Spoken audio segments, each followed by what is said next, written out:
he need. As we've talked about, the young talent that is around him at the skills positions. Denver today, their defense was spectacular. 3 takeaways, 4 sacks. They didn't give a lot of breathing space to Newton. A knee for a final time, and Denver has won in Foxborough, 18-12 over the Patriots. For Melanie Collins and Trent Green, Kevin Harlan sending you to the State Farm postgame show. All right, Kevin, so Denver improves to 2-3 with that win over the Patriots. We take you now Houston at Tennessee. 1:21 left in regulation. Tennessee with the ball. Let's take you to the guys calling that game. Greg Gumbel, Rich Gannon, and Jay Feely. Just made at the first down marker. But they've shown how to bounce back from 38-6 against Baltimore. This one's going to be 38-7 to Pittsburgh. Of course, later this season, they'll get a crack at both of those division opponents at home. Going to have some bonus coverage coming up on the State Farm post-game show. Tony, I'll see you at New England next week. 38-7 the final. Now, let's go to JB in New York. Hey, Jim, Pittsburgh is now 5-0 for the first time since 1978. Houston at Tennessee. Tennessee trailing 36-29, 12 seconds left in regulation. Greg Gumbel, Rich Gannon, and Jay Feely. Gonna go for it to the end zone. It's caught. Did he get down? He did. A.J. Brown with the catch. Well, the question's going to be, Greg, does he get his left foot in? We know the right foot came down in year. He's a guy that's not afraid to repeat runs. As I said to you, it's hard not to call runs when they're running it so well. Our final score, Tennessee 42, Houston 36. Coming up, the State Farm post-game show for Rich and Jay and Gene. I'm Greg Gumbel. Let's go to James Brown in New York. We take you to Baltimore at Philadelphia, 3:40 left in regulation. Ian Eagle, Charles Davis, and Evan Washburn. So they'll tack on 2 seconds here. 2nd and 8 coming up for Baltimore. CBS Sports presents the Geico Play of the Day. Minkah Fitzpatrick was all smiles as the Steelers prepared to take on Cleveland. Baker Mayfield hoped to cook up his own happiness, but his pass intended for Harrison Bryant picked off by Minkah. He takes it back for the score. The heavenly pick six delighted the few Steeler fans in attendance and those who were there in spirit. Geico. 15 minutes could save you 15% or more on car insurance. This is the State Farm Post-Game Show. And hello again, everyone, and welcome to the State Farm Post-Game Show. A reminder, up next is professional bull riding. Catch all the action at the PBR 15-15 bucking battle. Cooper Tires takes the money and ride. That's next, right? On That's a mouthful. You know, that's not nice. Yeah! What were you doing up there? Is that a I was getting excited about the bucking bronco. Hey, back here, it's the jovial crew. Let's take you right to the action that took place. What a game, guys. Over 1,000 yards total offense between these two teams. Social distancing, Ryan Tannehill doing his best job. Both quarterbacks threw for over 300 yards. Both quarterbacks threw 4 touchdown passes, and back and forth they won. What a second half. Ryan Tannehill's going to find A.J. Brown. This is going to tie the game after the extra point. And then, how about from the Wildcat? First possession for the Tennessee Titans. What a day for Derrick Henry. He gained 212 yards. Brown, he had two touchdowns. As the Tennessee Titans go on to stay undefeated, they win 42-36. 5-0. First time since 08. All right, folks, after the game, it was our Jay Feely catching up with Ryan Tannehill. Ryan, I mean, that game was just unbelievable. The ebbs and flows, just kind of crazy. Just kind of walk us through the last drive at the end of the fourth quarter and then that drive in overtime. Yeah, it was wild. I mean, started out strong, had a lull there in the third, early fourth quarter. Obviously threw a pick. but just kept believing, kept fighting. I knew if we had time on the clock, we had a lot of confidence that we could go get it done. Defense had a huge stop there on the 2-point play, kept us in the game, and we were able to go out and ultimately win the game. Well, talk to us about the decision not to spike it there. Was that your call and throw it to A.J. Brown in the end zone, or was that something that was called in over the headset? That's Arthur, man. He does a good job of trying to keep teams off balance and do things a little bit differently. And just felt it was a good time to get a shot in the end zone. That way we got 2 shots at it and not 1. How about your man, Derrick Henry? I mean, over 250 yards. The guy was just a beast today. Just so unbelievable. Yeah, he's unbelievable, man. Each and every week he does the same thing, man. He's out here grinding. Sometimes it shows up bigger on the stat sheet, but he has the same impact each and every week for us. So he was huge again today.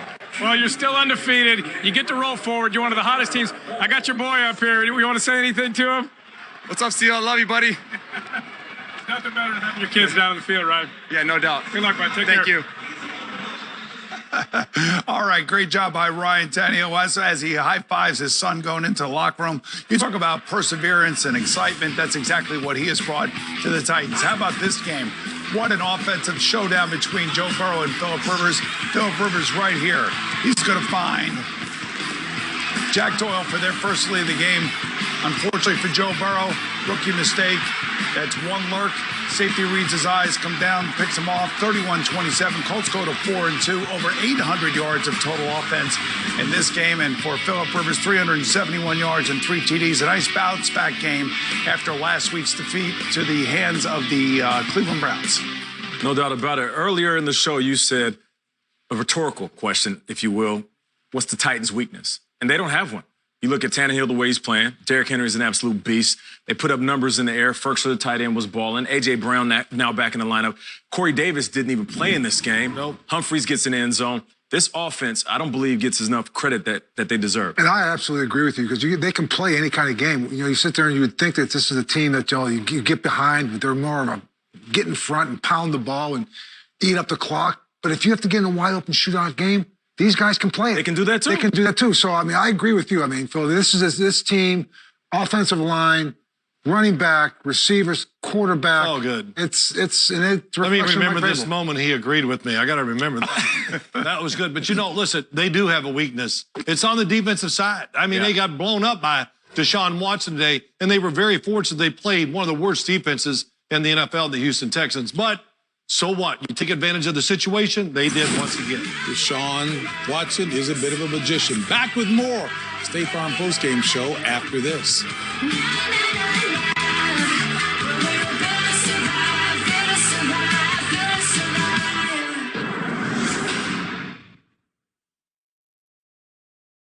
Want to stay up to date? Just tell Siri, show me football scores.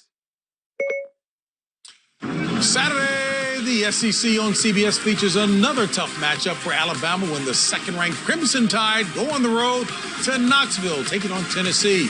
We get you set with college football today, 3 Eastern, Saturday. The SEC is on CBS as we welcome you back to the State Farm postgame show, and we take you right back to the highlights. 16 years it's been since Cleveland won in Pittsburgh. Make it 17. Baker Mayfield was sacked 4 times today, threw 2 interceptions. One was a pick 6, and the offense was 1-14 on 3rd and 4th down. And offensively, James Conner had 100 yards, and there's Chase Claypool running it in for his 5th touchdown in 2 weeks. It was Pittsburgh 38 and Cleveland 7. All right, and after the game, it was our own Tracy Wolfson catching up with Ben Roethlisberger. Ben, so much anticipation coming into this game, but the way the defense started, the pressure they got on Baker, the way they were able to stop the run, what can you say about the job they did today out here? What can you say? I mean, they're so much fun to watch. I just told Cam just now, man, they are so much fun to watch and be a part of, and I'm glad I only have to play them like on Wednesday or Thursdays, little parts of practice, and I'm not live. I'm sure. Well, you guys offensively a slow start, but then you picked it up. You just have so many offensive weapons, and they're all just so young. I can imagine how fun is it to have that at your disposal?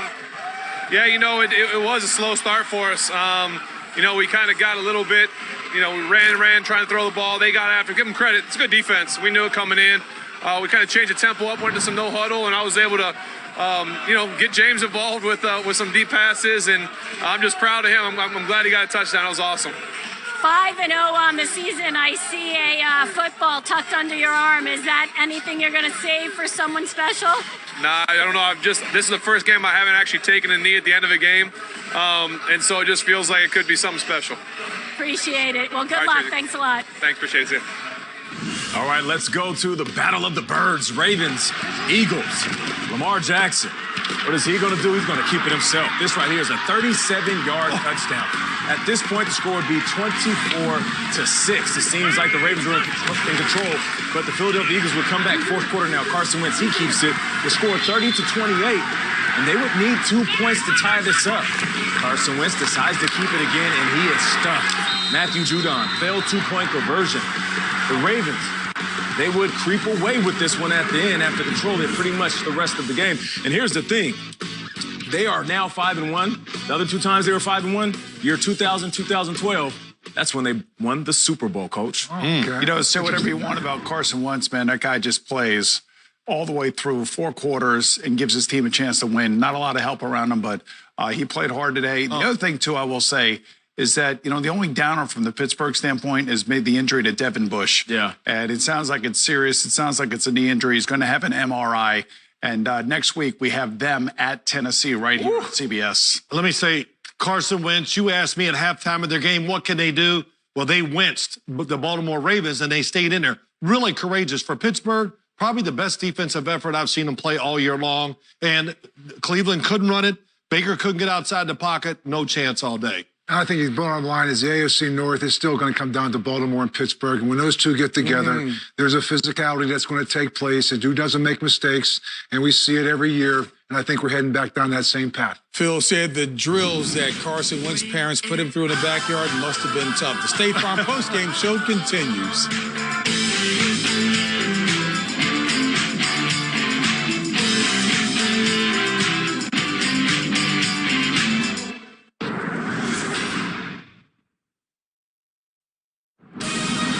This is the State Farm postgame show. As we do welcome you back to the State Farm postgame show, a reminder, next Sunday in NFL on CBS, doubleheader highlighted by two division leaders squaring off when the stout Steelers defense takes on Ryan Tannehill and the Titans. That'll be followed by an interconference matchup between the Niners and the Patriots, or Mahomes and the Chiefs in the Mile High City for a date with Denver. It all begins with the NFL today at noon Eastern next Sunday right here on CBS. Denver Broncos at the New England Patriots. Drew Lock drops back. He's picked off by Jonathan Jones this time deep down the field. It was the second interception in the fourth quarter by Drew Lock. Julian Edelman down the field to James White. Cam Newton throws it to Edelman. He throws it back to James White for 22 yards. Fourth down. Cam Newton tries to find N'Keal Harry. He is not open.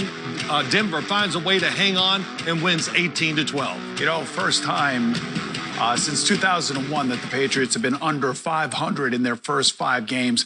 They have a lot of problems. They got a COVID-19 list. They got an opt-out list. They got guys who left via free agency. Cam Newton was not good today. And I'll tell you what, this Denver defense was good. They held New England under 300 yards, and give them all the credit in the world for walking away with a win. No doubt, credit to the Denver defense. But if you're the Patriot defense, you get a couple of turnovers and you hold a team to 18 points, you expect your offense to put up a lot more than 12 points. They struggled a little bit. You can see Cam was knocking off the rust. But just like Bill Belichick said, they definitely need practice. You know, when you have no identity on offense and you rely on your defense, which in the past has always played with the lead, that's why they're built from the back coming forward. But all of a sudden now, it does get a little demoralizing, I think, defensively, because you just feel like there's no margin of error, and you start to try to do too much to make a play. So things start to sprout open in terms of problems when all of a sudden you try to do too much. Yeah, the offensive line's a little beat up. You know, they didn't get the practice like Bill Belichick said. You know, that's one thing. They rely on the running game. I mean, and they Tennessee didn't get the practice. What's that? Tennessee didn't get the practice. Okay. But Tennessee's got a rhythm. They got an identity. They got a rhythm. They have an identity. All right. Yeah, they do. And whatever my other point was, I don't know, because Boomer interrupted. But it was a good one. I'll remember during the commercial. I'm not going to say who, but somebody just simply said Tennessee's better. A State Farm postgame show continues after this.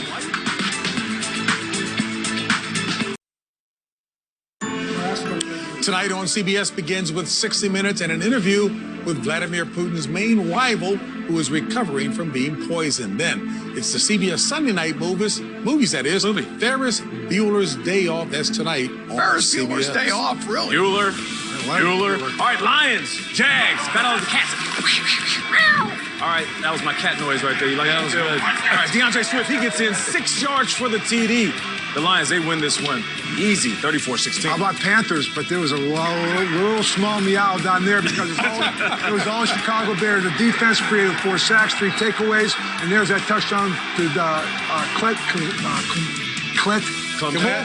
in Chicago up 5.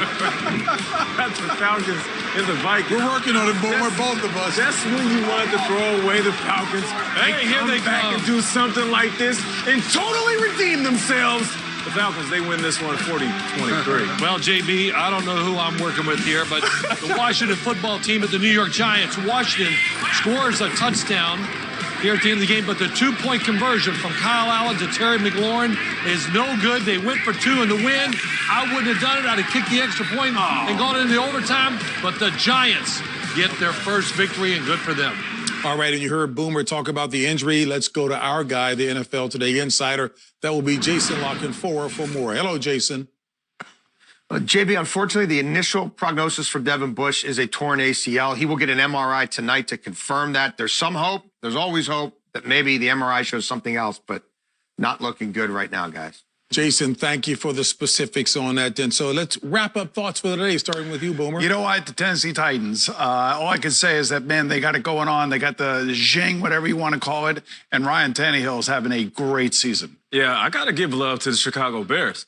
Regardless of how they do it, regardless of who their quarterback is, let's credit the victors, and they're rattling off wins. And it was Nick Foles to Cole Kmet, a touchdown pass. And I want to say this about the defense of the Chicago Bears. They've gotten better and better each week. And I think when you look at them, Khalil Mack is certainly getting healthier, and he's becoming a force to be reckoned with. And they're 5-1. And the Pittsburgh Steelers, I'm telling you, I don't know if they've ever looked any better right now at 5-0. Talking about total team. Tennessee Titans, no matter what, they find a way to win. Of course, that offense can bail them out. And, you're right. The Chicago Bears, they've been the ugliest 5-1 team we've seen in a long time. But, man, it's a pretty ugly, that's for sure. And the Pittsburgh Steelers, wow. The defense, the speed, it all came out today, and they got the skill at wide receiver. And what about those bucking Broncos beating up on the Patriots, JB? You know what? But actually, it was Boomer with a little Metamucil in his drink. No. He laughed at Bill Cowher now because we had a little bit of difficulty down the stretch pronouncing some names, and he just lost it. Hey, folks, be sure to join us next week. Boomer will have the tough reads then. Enjoy your day. We'll see you next week right here on CBS. Oh, that's hilarious.